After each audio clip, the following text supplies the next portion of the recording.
So, hey there, welcome back to Accelerated Real Estate Investor. Hey, listen, I've got a great interview today with Chad King. Chad is a real estate investor and multifamily syndicator out of the Nashville market. He currently owns 635 units of multifamily apartments.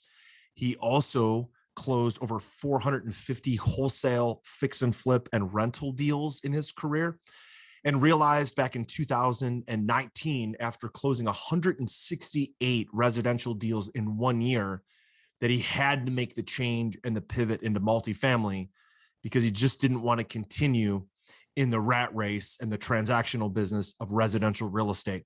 So we're going to talk in this interview about Chad's pivot from resi to commercial multifamily and into syndications. You're going to love that part of the interview and talking about some of Chad's challenges in making the pivot. But here's also what you're going to learn in this interview. Number one, you're going to hear about Chad's most recent purchase and his conversion of a 21-unit motel to a luxury Airbnb outside of Nashville. That's an exciting conversation. Number two, you're going to hear from Chad and why he thinks money actually does grow on trees. Number four, about Chad's me first mentality.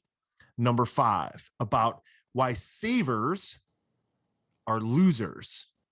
You're also going to hear about a whole conversation that Chad and I have around cooperation and why they're not teaching cooperation in the school systems. This is a great talk about why school systems, high schools, and universities are only built to turn out employees, and why, if we could do it over, neither one of us would have gone to college. And finally, you're going to hear how Chad grew his portfolio, starting with a 14-unit, then a 21-unit, then a 49, then a 65, then a 93, and why he's now focused on large multifamily syndications. I had an absolute blast interviewing Chad. This is a really high energy interview. I think you're going to love it. Here we go. Welcome to the Accelerated Investor Podcast with Josh Cantwell. If you're looking to retire early with forever passive income, you're in the right place. This podcast is the go-to destination for real estate investors, both active and passive, and multifamily apartment investors, both new, intermediate, and advanced.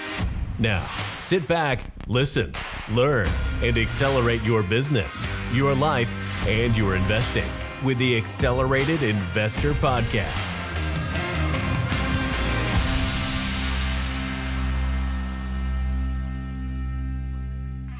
So, hey, Chad, welcome to Accelerated Real Estate Investor, man. Thanks for jumping on. How are you?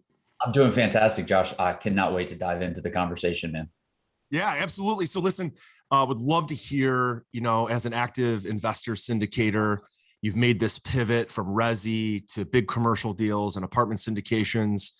That we have a new year, right? 2022. So I'm curious to see what you have cooking for 2022. Maybe talk a little bit about some things you're actively working on right now. And also kind of some big goals. What are some big goals and objectives, things that you're trying to accomplish this year? Yeah. So we actually just closed on an old motel that we're converting into Airbnb for short-term rentals. So that's a cool little project. We closed on it like less than a month ago. We got a 65-unit apartment complex under contract that's closing in about 30 days.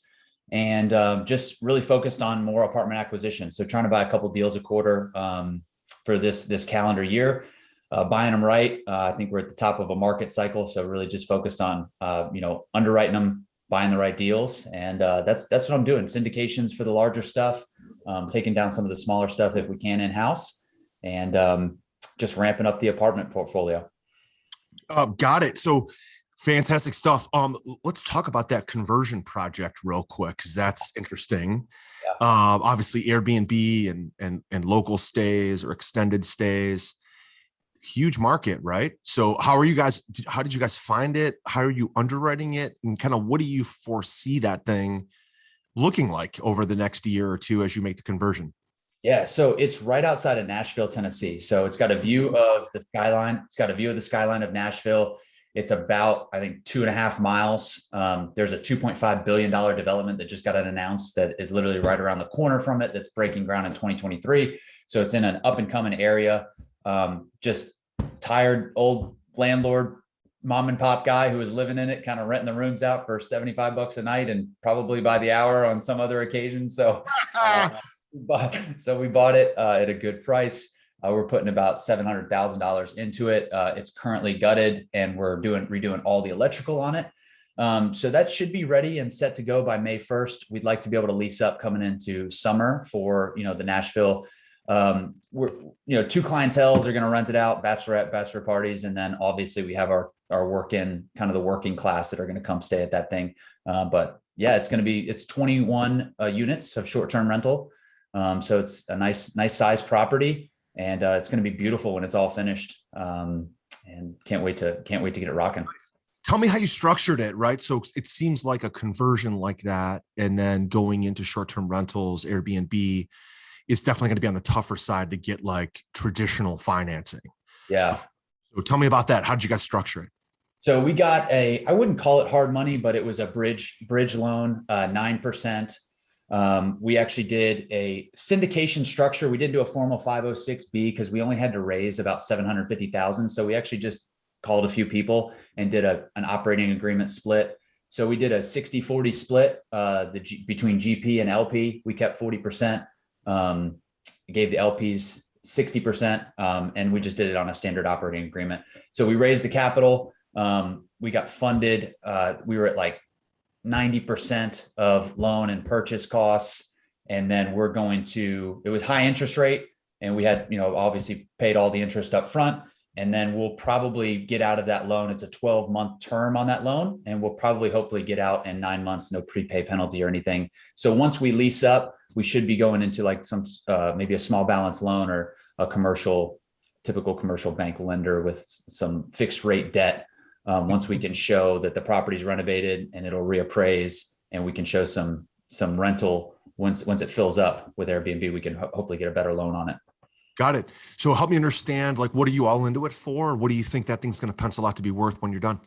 Beautiful. We bought it for 1.7. We're putting 700 into it. We'll be in it for 2.5. There's no way it's worth less than 3 million with the proximity to Nashville. We think once we lease it up and start to get it rented out, it should appraise right around 3.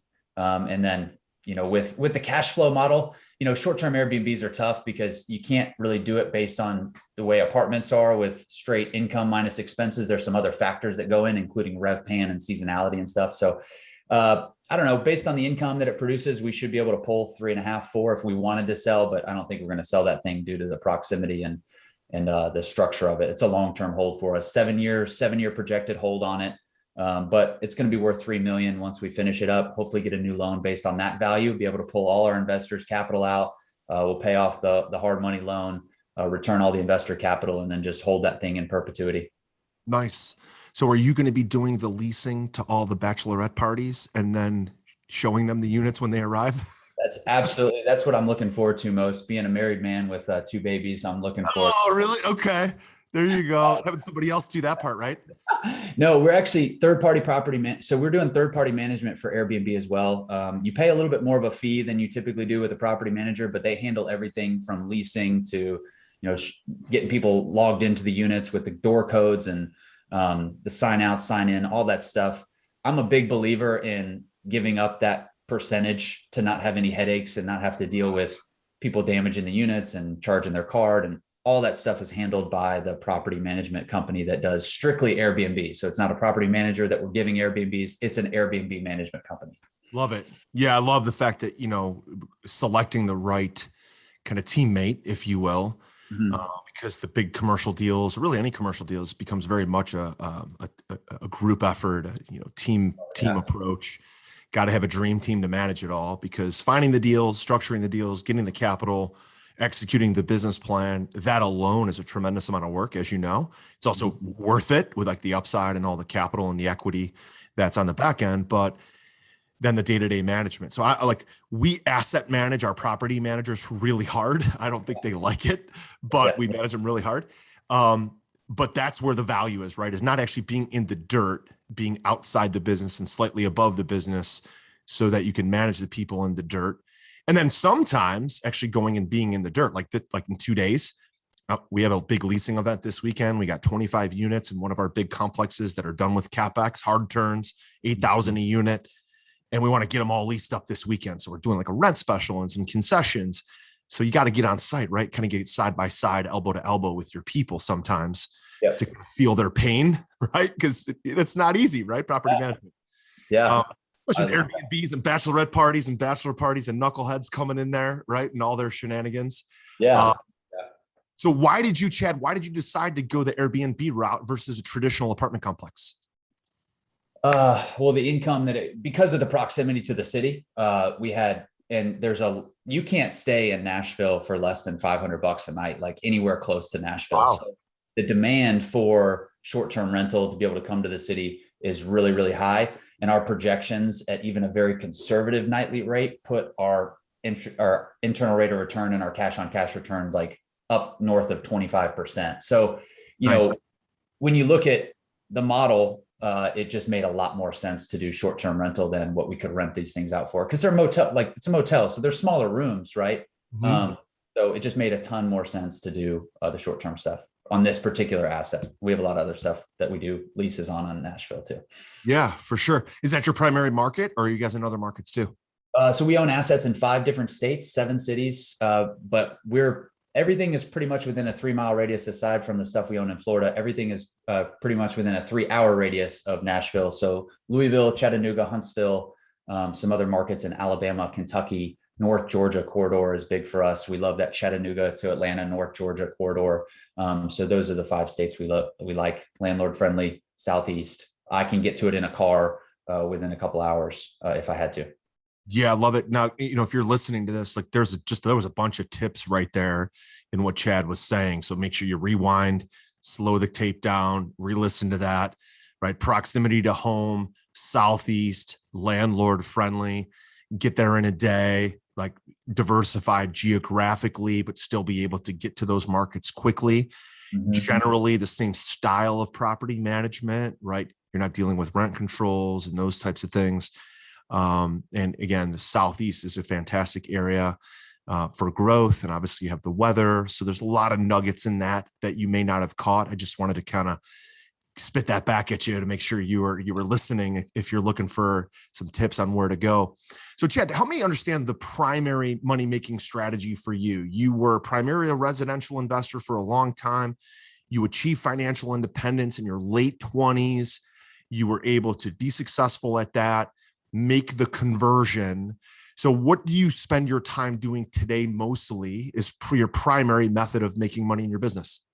Yeah. So, buying these apartment complexes, they have, what's called acquisitions fees on them. Those are, few and far in between because, if you close a deal a quarter, right, that's just income once a quarter. So, I'm honestly, I'm into financial markets, cryptocurrencies, stock trading as a way to make money. I like the idea of easy liquidity to multiply capital. I do hard money lending, those types of things that can make kind of quick cash, and then obviously take all that active income and put it into passive investments. My wife and I are fortunate enough to have put in the work that we are what's called out of the rat race. So we just focus on right now acquiring more assets to build our portfolio. And we do focus on active income because I do think active income is very important. So we own a mastermind company. We have some other businesses. We still have some automated systems that focus on wholesale fixing and flipping homes. But most of my time is spent in the apartment space, and we make those fees on syndications and acquisitions fees. And most of the time I roll my acquisitions fees right into the LP of the deal because I don't really want money. I want to just get money out. So that's some of the things that I do to make money. But it's very important that people understand that you can make it and then you can figure out how to keep it, but you ultimately got to get into the multiplication phase, which I think is why most of you and your listeners end up going from resi to multi, is just because you have to get it out of the making it, keeping it, and into the multiplying it. So just focused on that right now. Yeah. So many people I think have done deals or like take a lot of chips off the table, spend it, versus doubling down, putting it back into deals, letting that grow passively. When I look at some of our passive investors and just our own accounts that have just, put money back in and you're earning compounded interest on that type of stuff. Again, it's not super sexy in the first 1 or 2 or 3 or 4 years, But man, when it starts to really take off year 3, year 4 and beyond, it's like, holy smokes, man, this is really, those are definitely for my listeners. You guys know that's some of my early regrets was just doing a lot of transactional work, a lot of wholesaling, a lot of fix and flip, and not putting it into long-term investments. Made a tremendous amount of money and we've done well with it, but I wish I had done it even sooner than we have. Chad, you mentioned financial independence, right? And so many people are trying to go for that. What do you think are maybe 2 or 3 things that you did right? And maybe you just mentioned one of them, which was the reinvestment, but what are some of the things that you did right that allowed you to achieve financial independence at such a young age? Oh man, that's a great question. First of all, financial literacy is not something that's taught in the education system. I have degrees in finance and accounting from a good university, right? Florida State, but it doesn't teach you anything about financial literacy and the difference between assets and liabilities and good debt and bad debt, right? There's such thing as good debt and there's such thing as bad debt. And, I think what I did was really invest in my own financial literacy and got coaches, mentors around the concept of money. I had to remove a lot of limiting beliefs that I had that a lot of us, I think, don't realize are in our subconscious about money and the fact that money does grow on trees. It is fake. You need to like, it's so right. I love it. Money grows on, it's the fakest thing in the world. So when you look at it that way and you have this abundance mentality that, hey, if I go out and create enough value in the world, money will attract, it will come to me. And it is currency that is meant to flow. It is not meant to be saved. It is not meant to be kept. It is not meant to be stored away. It is meant to be reinvested and applied. So I think one of the things that, you mentioned is having that abundance mindset and then understanding that first you need to invest in yourself. So everything first goes into me, masterminds, mentors, coaches, like courses, books, everything goes into me first to make myself more valuable. And then it goes into our businesses and then into assets, hard assets that produce income. So changing that mentality around money, I think, is a lot of people's struggle because they grow up. Our grandparents were taught to save money and that was passed down and passed down. So savers are losers right now, especially with where inflation is. I mean, we're in the beginning of 2022 and you need to get your money working for you. So I did that at a young age, started that at a young age. And my wife and I actually sit down and talk about money. We actually just came out of our money meeting. Every week we look at our finances. We look at our statement of real estate owned. We look at our personal financial statement. And what we did really well was we were able to budget in the beginning her W-2 salary for all of our expenses, and everything that I made would go straight into the fund to produce, to purchase assets. So we're able to really budget and get us to a place in our early 20s or our late 20s that was, able to move the needle for us. Nice. I love it. Are you ready to automate and explode your real estate investing? We're searching for extremely motivated individuals who are sick and tired of wasting time and want to finally see real results from their real estate investing business. We're searching for investors looking to get to the next level and become a bigger, better version of themselves while being a more successful real estate investing entrepreneur. Apply for mentoring and coaching at joshcantwellcoaching.com/podcast. That's joshcantwellcoaching.com/podcast. How did you guys get comfortable with the downside, right? I think so many people want to make the leap into entrepreneurship, whether it's in real estate or some other niche, and they're constantly pulled back into the W-2 rat race because they're like, well, what if it doesn't work, right? The downside. And ultimately, the people that are making it had to get comfortable with the downside, make the leap, kind of take a leap of faith, just do it, even though there was downside. How did you personally get comfortable with the downside risk of failing and having it not work out and thinking, oh my God, I could go bankrupt. And what if we don't make enough money from these investments? Or what if investments go sideways?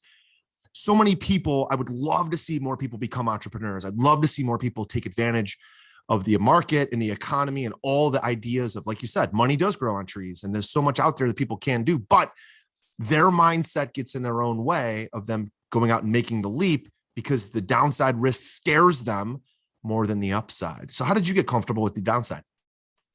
Well, listen, the uncertainty never ends. And even to this day in entrepreneurship, like there's still uncertainty, you still get punched in the face. And I think what people need to understand and what's not taught is, number one, failure is a good thing, right? And we're taught in the school system that failure is bad, cooperation is cheating, and all those things are not true in entrepreneurship. So it's the complete opposite. Every failure you're going to make is getting you one step closer to where you're supposed to be. And partners are really important. Partners are the reason that we're able to get to where we have to get to quicker. And I would say also for entrepreneurs, you have to build a plane on the way down. And the marketplace doesn't reward those who don't take the leap. And if you're standing there at the edge of the cliff, looking over, waiting for the plane to arrive or waiting for the path to clear, it's unfortunate, but it's never going to happen. You have to jump, and you will learn the skills you need to. And if you get some bumps and bruises on the way, that's part of it. But the path doesn't clear up until you start walking down it, and you got to build the plane on the way down if you're going to take the jump. So to get comfortable with it, though, I don't think you have to be comfortable in the uncomfortable. Like, you have to understand that discomfort is your friend. Discomfort is the trigger that you are growing and moving forward. And in entrepreneurship, that is all there is. There is the next step forward and making the next best decision. And a lot of times that decision is going to be rooted in your own discomfort. So changing your mentality around it and understanding that if I fail, I'm just one step closer to success, then that's all you need to know. And you just keep pushing forward and taking action. I love it.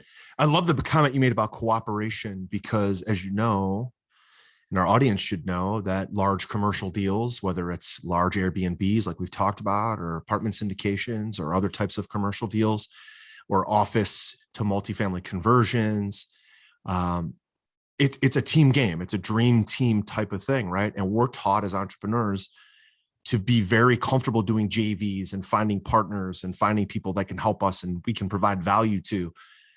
But the traditional school sense teaches kids that cooperation is cheating and you can't share with other people. And man, if there was one thing I could change about the school system, is that they would embody and embrace that. Why is the traditional school system say, do it on your own, learn it on your own, don't share, it's cheating? Is because the traditional school system is completely globally outdated. It's completely based on memorization. And if whoever the better person to memorize, right, is the person that got the better grade.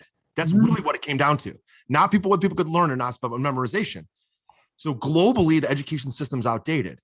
And so I would love to see kids at school age. My kids are in 8th grade, 6th grade, and 4th grade. I'd love to see them be taught cooperation instead of memorization, because that's what's translated into the real world. 100%. That's what you and I are doing every day, right? You're smiling. Tell me what you're thinking.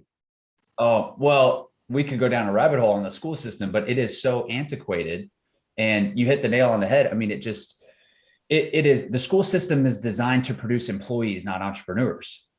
That's what it's designed to do. So when it takes you through, it teaches you the skills that it needs to spit you off as out of college as an employee. I mean, even looking back, like I would not have gone to college. Like, knowing what I know now, I would tell my younger self, don't go to college, just get into sales like you did, and then get into real estate like you did. And I would be 4 years ahead of where I'm in right now, because it just teaches you to clock in, clock out, and get your paycheck, trade time for money. And it teaches you just the very basic skills that you need to be an employee. And the other beef that I have with the school system is it teaches you at the end of whatever you do, high school, college, it doesn't matter. It teaches you that that's when your education ends. And honestly, self-education, or the education that you do after you get out of schooling, is the most important education you'll ever get. You know, going to YouTube University and asking Dr. Google things and doing and self-learning is what's really going to allow you to be a phenomenal entrepreneur. So I think too many people stop education or stop learning after school stops. And that's a problem with how antiquated that system is. Yeah. I mean, you would think if you went to Florida State, I went to a small liberal arts school called Baldwin Wallace University, you know, somewhere between 20 to 50,000 a year, no matter where you go. You know, you would think that they would spit out apartment investor entrepreneurs with all those amazing finance classes, marketing classes, sales classes that you could take, and you got 40 years to freaking learn it. You would think they would just spit out entrepreneur after success of people making $500,000, million plus more dollars a year. But what they teach you is get enough of an education that you could go work for someone else. It's really sad. I'm so glad we're down this rabbit hole. I haven't had this discussion with a real smart dude like you in a while. This is great. I mean, this is really, guys, what it's all about. And for those of you that already have maybe a job, maybe you're in tech, maybe you make a huge income. You know how many people, Chad, that you and I talk to who are limited partners that are like, God, I wish I could do what you're doing. But I'm stuck in a W-2 job. They might make 400 grand a year, 700 grand a year. It might be a doctor or whatever. They're like, God, if I could start all over, I'd do what you do. So especially if you're young, man, take this information. YouTube University. I haven't heard that before. I like that one. That was good. I mean, everything you need to know it's in a book. It's on YouTube. Like that's the greatest thing about the time that we live in, and that I'm just so grateful for the time that we're in right now, because everything you need to know is right here on this little device that's in your hand. Yeah. And the problem is people don't use it the right way. They get caught in these bad algorithms, looking at other people's lives, looking at trash on the internet, clickbait stuff, and they're not intentional about their algorithm and what they're seeing on that device. And they're not using this device the right way and I have zero sympathy for people who are poor mentality and broke, who are sitting on an iPhone playing Candy Crush. They're not using it the right way. With the abundance of information that's out there, you can learn any new skill you want. I mean, it's incredible. It's incredible the time we live in, and I don't think enough people are taking advantage of it. Yeah, no doubt. Chad, I wanted to ask you about your early start in real estate. Whether it was starting in resi and getting going, or the conversion from resi to multifamily and apartments. What were some of the early challenges that you experienced? What were some of the early, roadblocks, choke points that you experienced? And then how'd you get through them? Like, what happened? How'd you get to the other side? Yeah. I mean, what comes to mind when you say challenges was I was selling copiers at Xerox out of college. So I sold copiers door to door, and ultimately just left cold turkey, got into real estate. And my first year was just that tradition, like first year in entrepreneurship, just getting your face just beat in. And, people celebrate when you come and start your LLC, and they realize like, hey, the marketplace doesn't care that you are now quote unquote an entrepreneur. It rewards activity. It rewards results.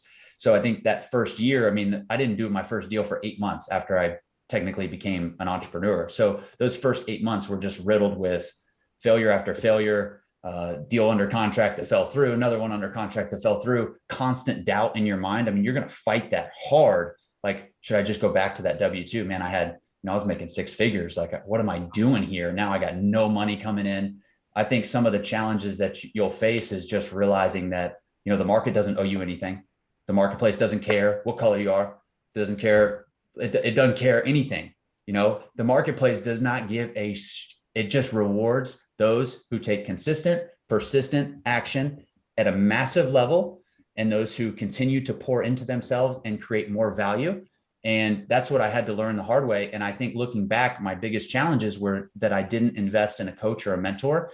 And I thought that I was going to reinvent the wheel. And I thought that I was going to figure it out on my own. And if I could go back and talk to myself becoming an entrepreneur, I would say, first thing you need to do is get yourself a coach, get yourself a mentor, get into a group, and cut your learning curve in half, because you could take all the experience of the people in that group or your mentor's experience and accelerate it and get to that place 10x faster than you would trying to figure it out. I spent 8 months beating my head against the wall. I could have just hired a freaking coach and saved all that money I've wasted on frivolous marketing.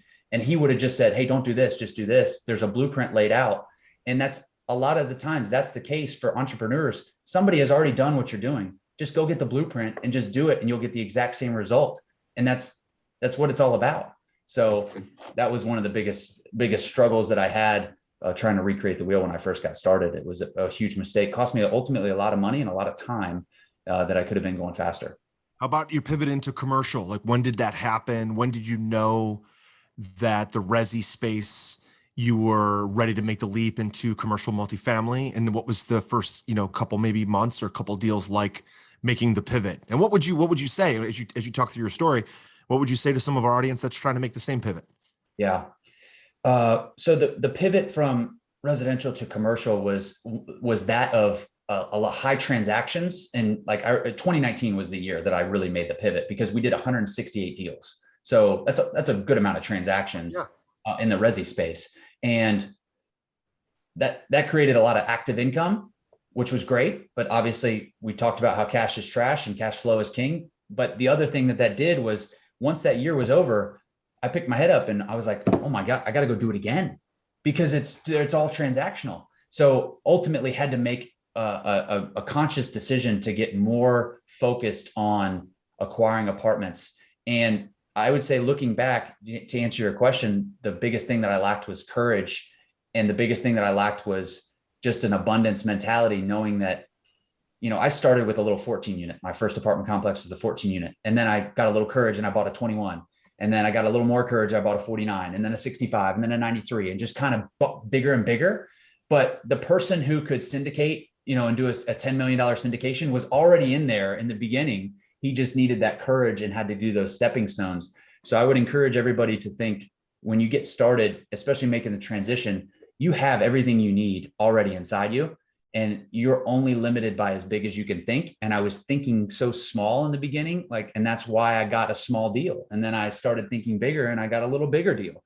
So think big, go after, there's no shortage of money on this planet, especially that wants to go into multifamily apartments. So if you can find a good deal, the money will come to fund it, as long as you're talking to the right people and in the right circles and in the right rooms.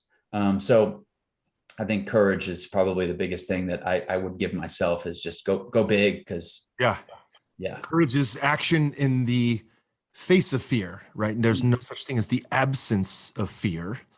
The fear is always there. It's courage is action when fear exists in the face of fear. So many great nuggets there. Chad, I'd ask you for more advice, but you've already slung out tons of it. So let's wrap up with our final 5, couple quick questions, couple fast answers. Let's talk right now about today's market, 2022. What do you think is going to be your top acquisition strategy or way to find deals this year? Direct to seller campaigns.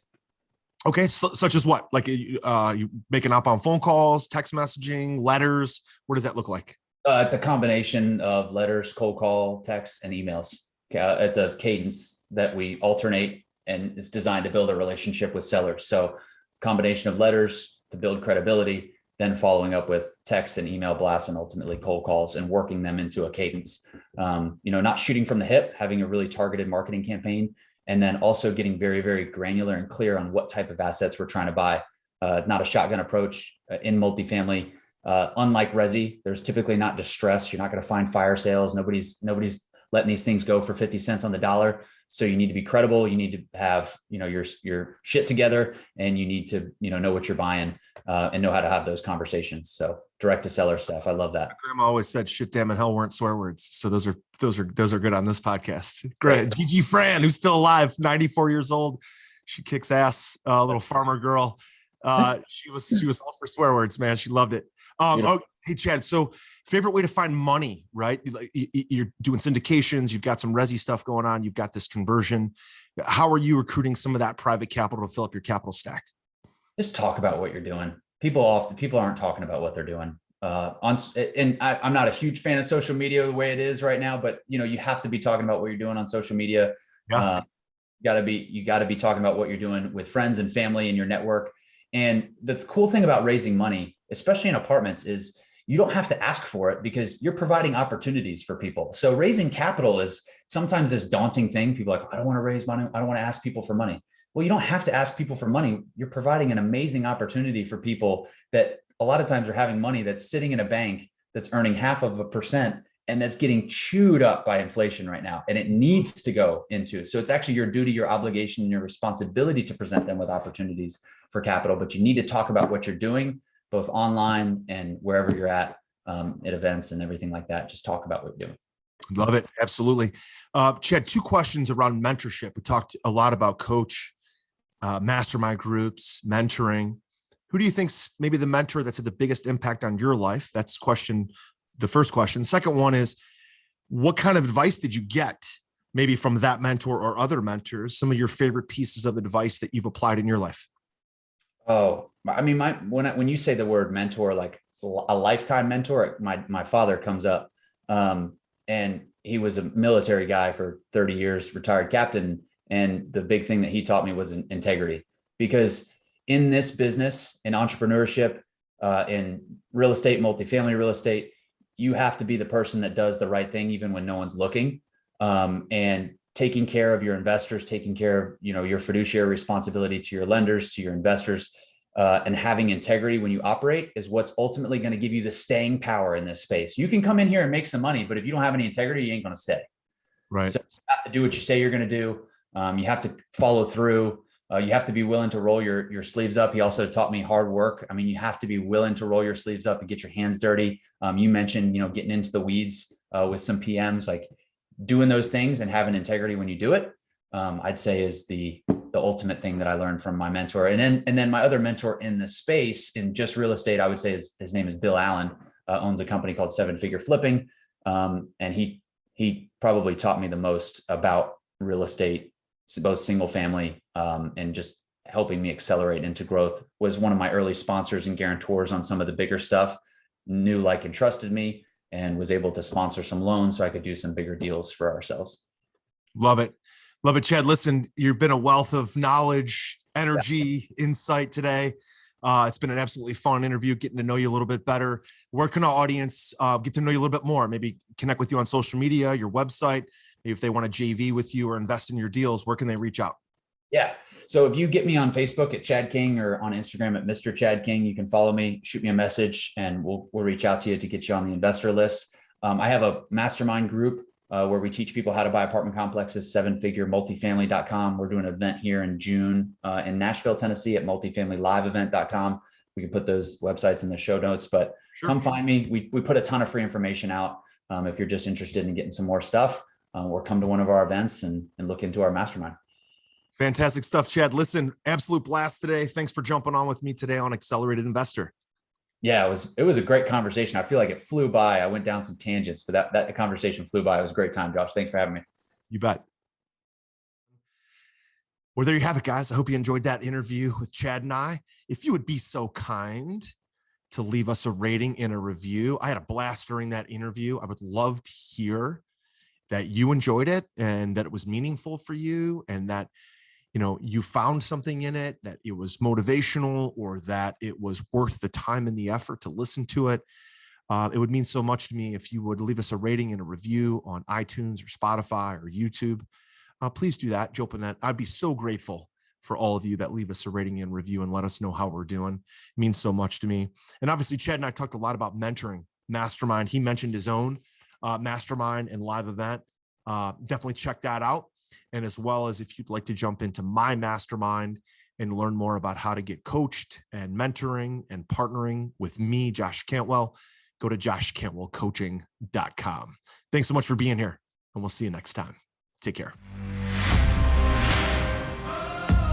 You were just listening to the Accelerated Investor Podcast with Josh Cantwell. If you enjoyed this episode and learned something new, help us build the AI community by leaving a review and 5-star rating on our iTunes podcast channel. Also, don't forget to subscribe so you never miss another episode. To see passive investing opportunities, visit freelandventures.com/passive. To start your journey toward the lifestyle you've always dreamed of with multifamily apartments, apply for one-on-one coaching with Josh at www.joshcantwellcoaching.com.